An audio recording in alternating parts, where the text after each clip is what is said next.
initiative importante, qui est une initiative positive, qui est une initiative aussi qui répond aux préoccupations des populations de nos pays. Parce que si on dit même Sahel, moi je pense que le Sahel englobe certainement plus de pays qu'on ne pense, parce que c'est d'autres qui sont en train de définir le Sahel, mais le Sahel comprend plus de 20 pays. Mais c'est de dire d'abord que ça c'est une initiative importante. De prime abord, un pays comme le Mali adhère à cette initiative pour plusieurs raisons. D'abord, depuis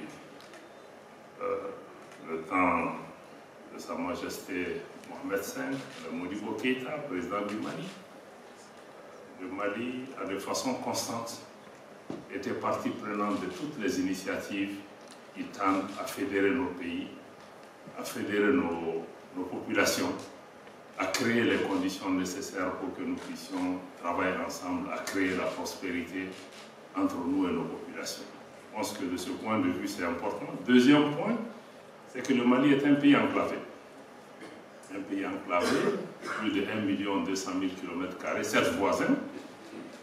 Naturellement, toute proposition, toute initiative qui va dans le sens de valoriser notre potentiel, parce que ça commence par ça, nous ne sommes pas un problème, comme le frère Nasser l'a indiqué, à valoriser notre potentiel, à créer des opportunités pour renforcer les échanges, créer les facilités nécessaires, parce que nous avons un potentiel, d'autres aussi ont des potentiels, mais si nous travaillons dans le cadre de cette initiative qui vise à mettre à niveau nos infrastructures, ce que nous tentons de faire nous dans le cadre de l'Alliance des États du Sahel, parce que ce qui nous semble être important, c'est que cette initiative royale aujourd'hui rencontre la vision et les priorités de l'Alliance des États du Sahel, au sein de laquelle la question des infrastructures régionales est une dimension essentielle.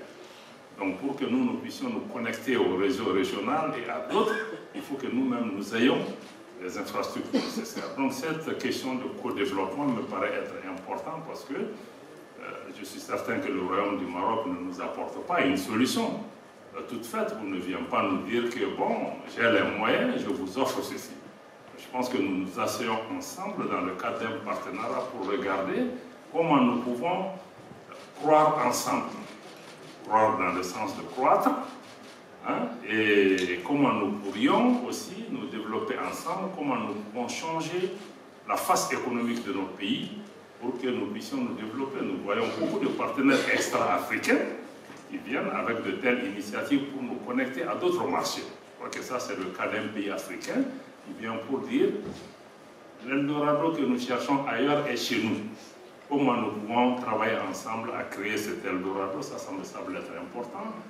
L'autre question importante pour nous, c'est qu'avec ces différentes infrastructures, les zones logistiques, les moyens de facilitation de commerce, de renforcement de la libre circulation des personnes et des biens, pour moi, si on met tout ça ensemble, je vois aussi une dimension importante au défi auquel nos pays sont confrontés, c'est d'amener la paix et la sécurité. Et amener la paix et la sécurité, je pense que c'est un petit pourcentage qui est en fait d'équiper nos armées. Je pense que ça, c'est une petite partie. Mais les vrais efforts de paix et de sécurité, c'est de créer les conditions économiques d'occuper nos jeunes gens qui constituent 70% de nos populations. Donc si nous arrivons à créer ces conditions économiques, c'est que nous aurons moins à essayer de nous occuper des questions de migration, des questions, parce que tous ces jeunes gens qui sont attirés par le groupe terroriste, je pense que nous allons pouvoir créer ceci.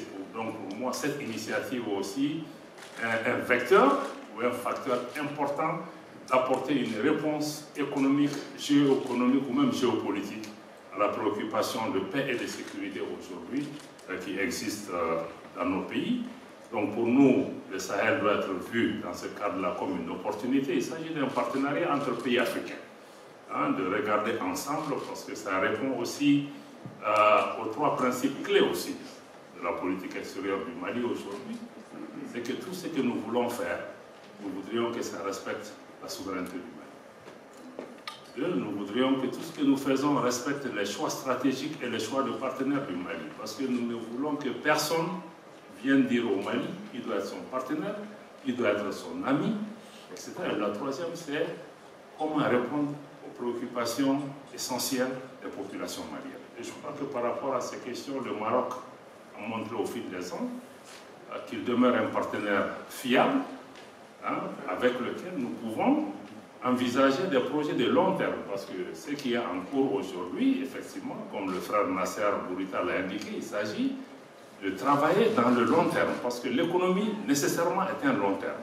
Donc nous voudrions pouvoir travailler aussi pour changer la face de nos pays, qu'on puisse vraiment créer les conditions physiques et matérielles qui créent des opportunités entre nous, mais aussi en lesquelles les partenaires extérieurs peuvent aussi avoir un intérêt, parce que quand on vient dans nos pays aujourd'hui, dans beaucoup de cas, les pays enclavés sont vus comme des problèmes, comme pratiquement des zones où il n'y a pas de fin, où il n'y a pas de sortie.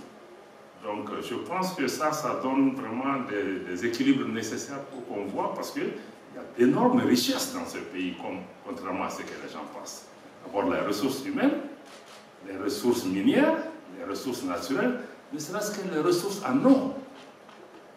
Et cet espace, parce que dans les 20-50 prochaines années, l'eau va être une denrée rare et les gens vont se battre pour venir au Sahel pour trouver les sources d'eau, ce qui n'est pas intégré. Et ces infrastructures nous permettront d'intégrer l'ensemble de ces éléments. Donc, en résumé, c'est pour dire que nous saluons cette initiative, nous trouvons que c'est une excellente idée et les recommandations qui sont faites dans le communiqué final nous permettront de travailler au niveau de nos équipes techniques pour identifier la meilleure façon de pouvoir avancer, concrétiser ça, et nous espérons que nos chefs d'État et Sa Majesté pourront plus tard venir pour donner l'amplitude politique nécessaire pour nous permettre d'avancer. Donc je voudrais vraiment saluer le gouvernement du Maroc pour cette belle initiative, cette opportunité qui nous a été offerte. Aussi, il s'inscrit dans le cadre de la diversification des partenaires et des sources d'accès à la mer, qui est aujourd'hui une priorité stratégique de nos pays, mais qu'on veut le faire dans le long terme.